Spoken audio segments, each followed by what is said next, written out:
Timely Greetings, Volume 1 Number 8. The Only Peace of Mind. Laodicean or Davidian, which? Opening prayer thought. I shall read from the Mount of Blessing, beginning with the first paragraph on page 157. The Mount of Blessing, page 157. To hallow the name of the Lord requires that the words in which we speak of the Supreme Being be uttered with reverence. Holy and reverend is His name. We are never in any manner to treat lightly the titles or appellations of the deity. But to hallow the name of the Lord means much more than this. Of the Church of Christ it is written, "This is the name wherewith she shall be called, the Lord our righteousness." This name is put upon every follower of Christ. It is the heritage of the child of God. The family are called after the Father. The prophet Jeremiah, in the time of Israel's sore distress and tribulation, prayed, "We are called by thy name, leave us not." In every active life you are to make manifest the name of God. This petition calls upon you to possess His character. You cannot hallow His name, you cannot represent Him to the world, unless in life and character you represent the very life and character of God. This you can do only through the acceptance of the grace and righteousness of Christ. Realizing that God has acknowledged us before men and angels as His children, let us pray that we may do no dishonor to the worthy name by the which ye are called. Let us pray that we be His true representatives. Laodicean or Davidian, which? This afternoon I am to answer the question, how do I know that I am not still a Laodicean, that I am now a true Davidian? In order intelligently to discuss this question, we must first have a mental picture of what Laodiceans are like, and what Davidians must be like. I shall read. Revelation 3:14-18. And unto the angel of the church of the Laodiceans write, These things saith the Amen, the faithful and true witness, the beginning of the creation of God. I know thy works, that thou art neither cold nor hot. I would thou wert cold or hot. So then because thou art lukewarm, and neither cold nor hot, I will spew thee out of my mouth. Because thou sayest, I am rich, and increased with goods, and have need of nothing, and knowest not that thou art wretched, and miserable, and poor, and blind, and naked, I counsel thee to buy of me gold tried in the fire, that thou mayest be rich, and white raiment, that thou mayest be clothed, and that the shame of thy nakedness do not appear, and anoint thine eyes with eye salve, that thou mayest see. What is wrong with the angel of Laodicea? He is lukewarm. He is neither cold nor hot. The Lord recommends that he be either cold or hot, uncomfortable, in search of something better rather than stay lukewarm, well contented with his spiritual attainments, supposedly rich and increased with goods, with truth. Not knowing that he is spiritually poor, blind and naked, he is warned of it by the all-knowing one and asked to repent. If the Lord's own warning fails to change his mind, then the only thing left for the Lord to do is to spew him out of his mouth.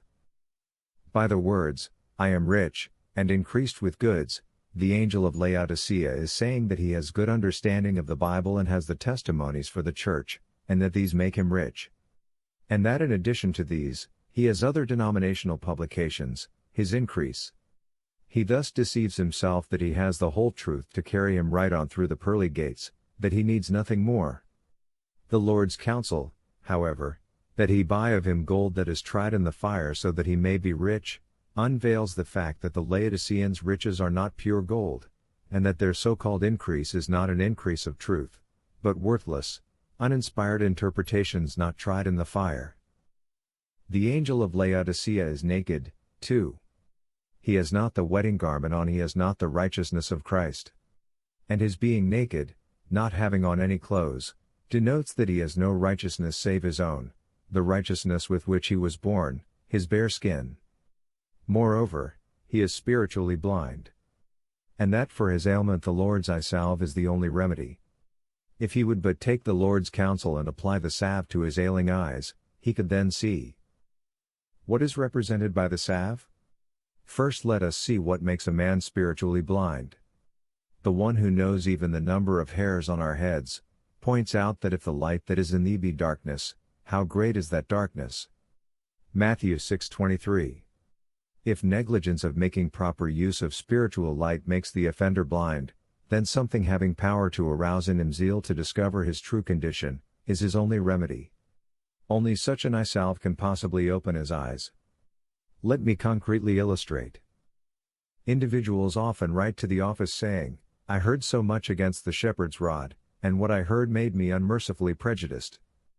But I happened to get hold of one of your little tracts, and for courtesy's sake, I thought I'd see what it is about.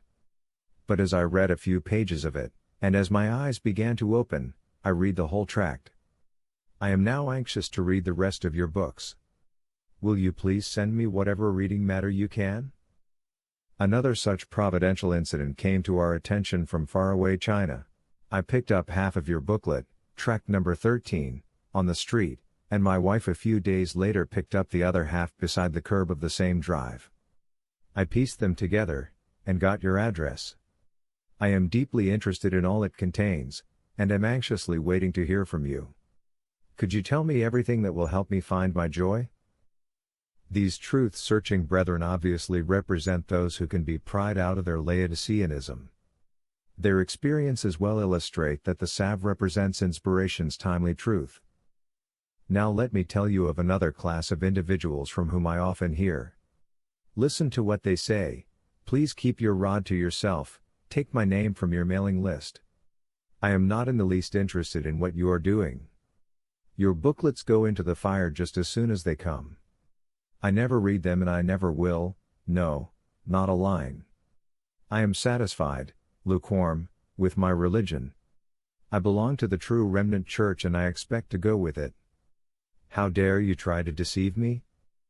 Another says, "Please do not send me any more of your literature, as I am satisfied with my own views." This kind of talk is typically Laodicean. It perfectly expresses their lukewarmness. The Lord, though, is against their attitude. Is there anything which could more completely and more quickly sever one's communication line with God forever than an attitude of having all the truth and of having need of no more? If the language in the letters from which I have just read to you does not say, "I am rich, and in need of nothing more," then what could say it? This group of Laodiceans will never, never have their eyes opened, will never be anything but wretched, miserable, poor, blind, and naked. They can never be reached by heaven, not even by the Lord Himself. If they thus continue, then the only thing Christ can do is to spew them out of His mouth, never again to mention their names at the throne of grace. Anything new from the Bible that is brought out by anyone but themselves, even though purported to be through inspiration, they hastily brand deception, though they are already in a gross self-deception. They read the Bible with the hope of finding proof by which to disagree with everyone but themselves. Let me illustrate. I may be on the way to the bank with $1 million, and I may seriously believe that I am a millionaire. But suppose the banker tells me, "Your money is counterfeit," and suppose I have no other. Then how rich would I be? I would be as rich as is the angel of Laodicea. Just such an eye-opening experience is what the Laodiceans need. Unless something like it happens to them, they will forever think that they are rich and in need of nothing more. Some say, though, not long hence, the heavenly watcher himself will demonstrate to them face to face that their gold is not tried in the fire. Then their eyes will be opened, but not soon enough to do them any good. What they now see at a distance, appears to them for sure to be the sea of glass. But when they get to the end of the way, and take a close look, they will in indescribable grief and with quivering voice cry out, "Mirage, mirage! Not the sea of glass." Then will they be anxious to know the truth, and will pay anything to get it, but it will be too late and they will, to change the figure, get to the door only to hear the voice from within say, "I know you not." Matthew 25:12. By a person's facial characteristics we are able to identify his race, and similarly we can judge one's profession by the type of clothes he wears.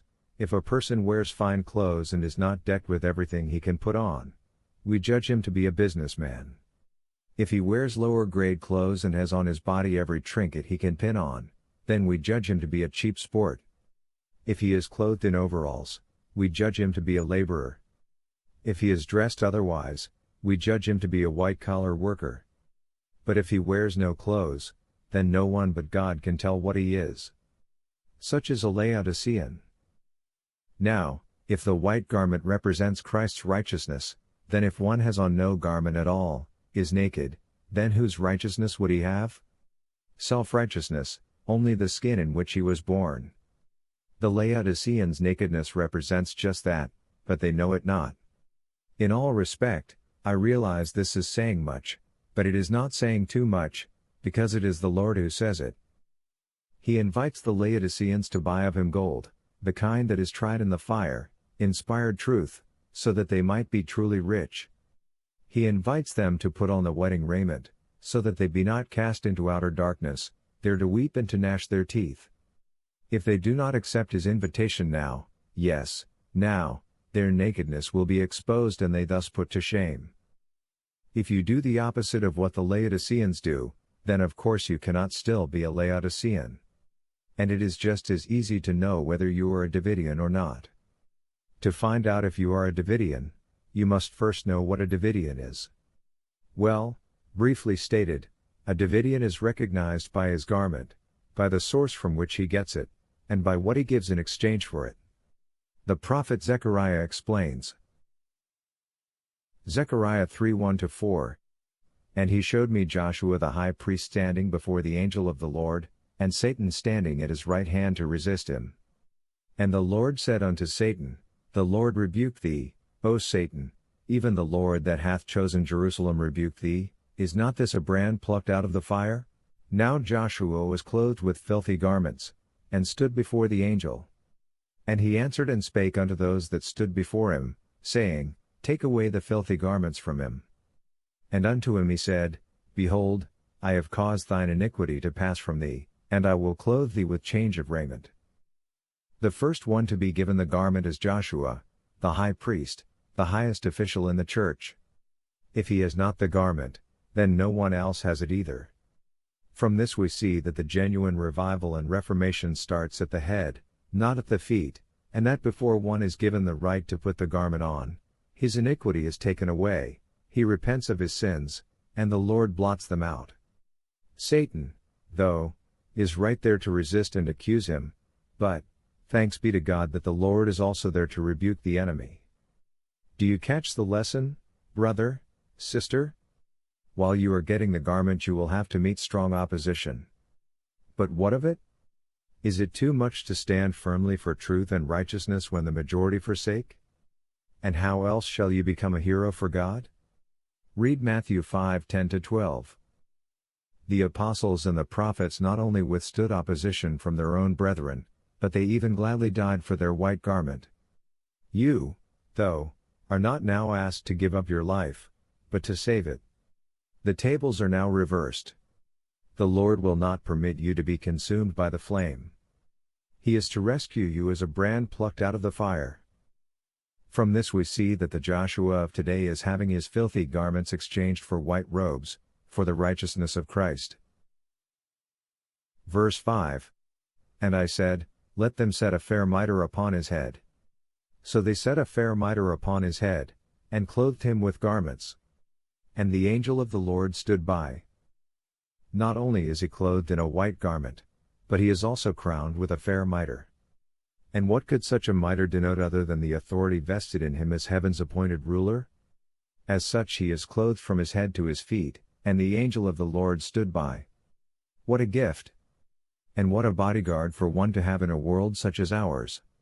In spite of it, though, human beings are very slow and hesitant to take their stand on the Lord's side. Most of them had rather lean on a man. Verse 8. Hear now, O Joshua the high priest, thou, and thy fellows that sit before thee, for they are men wondered at, for, behold, I will bring forth my servant the branch.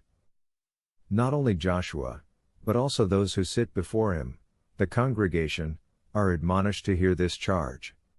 And what kind of men are they? Men wondered at. This symbolism shows that at the fulfillment of this prophecy the angel of the church of the Laodiceans is no longer in charge of the Lord's house, and that God's people are to be made up wholly of men wondered at.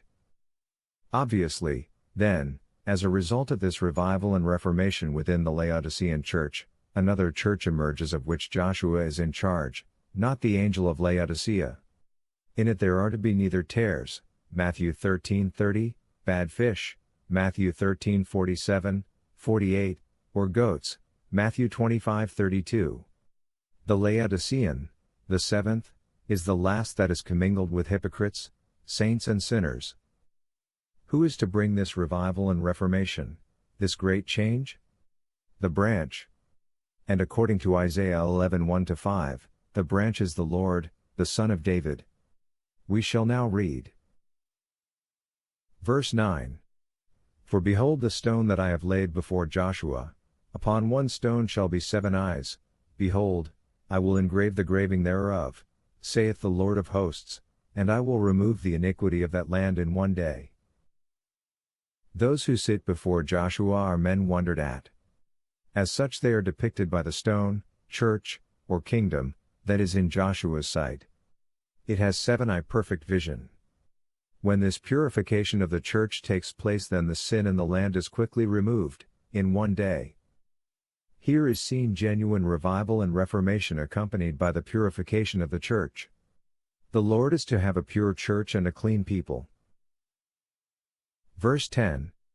In that day, saith the Lord of hosts, shall ye call every man his neighbor under the vine and under the fig tree. In that day, in the day this purification takes place, the gospel work is to be quickly finished by having every member of the Lord's house call his neighbor to his own patch of land, to that which God has preordained that everyone should have. Every member, therefore, is to be a missionary in one capacity or in another. This indeed is the layman's movement that shall finish the gospel work.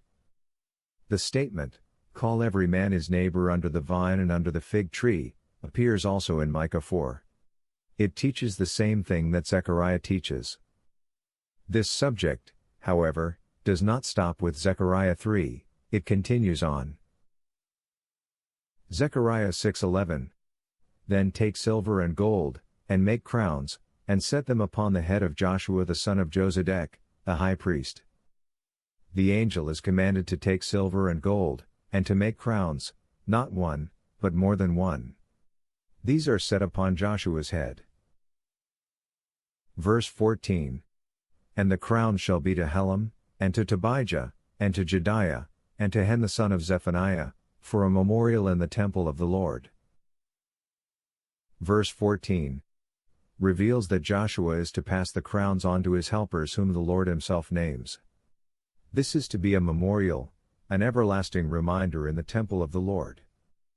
What can all this mean? Just this, Joshua is heaven's appointed judge, ruler. He himself is crowned as such. And in response to the Lord's own command, Joshua crowns, authorizes, his helpers whom the Lord himself names. In other words, as members of the house of David, Joshua authorizes them to engage in the work. So, Joshua is responsible to the Lord, but his helpers are responsible to Joshua. Here is seen an organization having a leader and an under-leader, the Lord and Joshua. Thus it is that whatever is to be bound on earth, is also to be bound in heaven, Matthew 16:19. As concretely as heaven can make it, this symbolism depicts that God's people in this final work are not to labor at cross purposes. All are to speak the same thing. So it is that his watchmen shall lift up the voice, with the voice together shall they sing, for they shall see eye to eye, when the Lord shall bring again Zion. Isaiah 52:8. Then his people shall be called the holy people, the redeemed of the Lord, sought out, a city not forsaken, Isaiah 62:12. Verse 12. And speak unto him, saying, Thus speaketh the Lord of hosts, saying, Behold the man whose name is the branch, and he shall grow up out of his place, and he shall build the temple of the Lord. Joshua is well instructed that the burden and the ingenuity for building this spiritual temple belongs to him whose name is the branch. He is to grow out of his place. To him be the glory. He alone is to be exalted. He is to build the temple of the Lord. Verses 13, 15. Even he shall build the temple of the Lord, and he shall bear the glory, and shall sit and rule upon his throne, and he shall be a priest upon his throne, and the counsel of peace shall be between them both. And they that are far off shall come and build in the temple of the Lord, and ye shall know that the Lord of hosts hath sent me unto you. And this shall come to pass, if ye will diligently obey the voice of the Lord your God. Thus shall the prophecies of Isaiah, chapters 2 and 4, also the 4th chapter of Micah be fulfilled. Finally, how do we know for certain that this message was planned and recorded especially for the church of today? We note from the fact that the revelation of these scriptures is now, never before, unveiled and proclaimed. Now its proclamation makes known that the Lord is taking the reins in his own hands. Testimonies to Ministers, page 300, that the time of the purification of the church, the judgment of the living in the house of God 1 Peter 4:17, is at hand. Testimonies, volume 5, page 80, that the purified ones, the 144,000, the wheat, Revelation 14:1 are to be put in the barn, Matthew 13:30, no longer to be commingled with the tares, that an innumerable multitude from all nations, Revelation 7:9, are to be brought to the house of the Lord, Isaiah 66:19, 20. You, yourself, can now answer the question as to whether you are a Davidian or still a Laodicean. If you are satisfied with yourself, with your spiritual attainments, with your man-made gospel program, if you think that the Lord is speaking to you by whatever happens to click in your mind, if you think you have all the truth, and that you have need of nothing more, if you think that everyone who does not have your stamp of approval on his belief, is a false prophet, and if you are in constant fear that someone is everlastingly trying to deceive you because he teaches something new, if you never give it a thought that you may be slamming your door against a truth-bearer who may be bringing to you the Lord's eyesalve, and the wedding garment, if you do all these or any part of them, then you must be as good a Laodicean as you can possibly be, not a Davidian. But if you are aware that your garments are filthy, and your iniquity not blotted out, if you realize that you are to walk in God's ways as he directs through the Joshua of today, if you are all for God and not at all for self or for the world, then, of course, you either are, or are beginning to be, a Davidian. If you have not attained to all of these, you should see that you do, and if you already have, then keep advancing in the light, and for certain you shall finally stand on Mount Zion with the Lamb. Now take the counsel of the Lord, and no longer be like a piece of bark drifting in the sea with every wind of doctrine. The people of God are represented in the message to the Laodiceans as in a position of carnal security. They are at ease, believing themselves to be in an exalted condition of spiritual attainments. What greater deception can come upon human minds than a confidence that they are right, when they are all wrong? The message of the true witness finds the people of God in a sad deception, yet honest in that deception. They know not that their condition is deplorable in the sight of God. While those addressed are flattering themselves that they are in an exalted spiritual condition, the message of the true witness breaks their security by the startling denunciation of their true condition of spiritual blindness, poverty, and wretchedness. The testimony, so cutting and severe, cannot be a mistake, for it is the true witness who speaks, and his testimony must be correct. Testimonies for the Church, Volume 3, page 252, 253. We have no right to judge a man until he's fairly tried. Should we not like his company? We know the world is wide. Some may have faults, and who is not? The old as well as young. Perhaps we may, for aught we know, have 50 to their one. Joseph Kronthal. Trust and obey. When we walk with the Lord, in the light of his word, what a glory he sheds on our way. While we do his good will, he abides with us still, and with all who will trust and obey.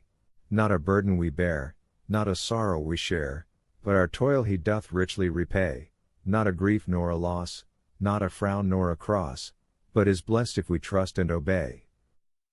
But we never can prove the delights of his love, until all on the altar we lay, for the favor he shows, and the joy he bestows, are for them who will trust and obey. J. H. Sammis.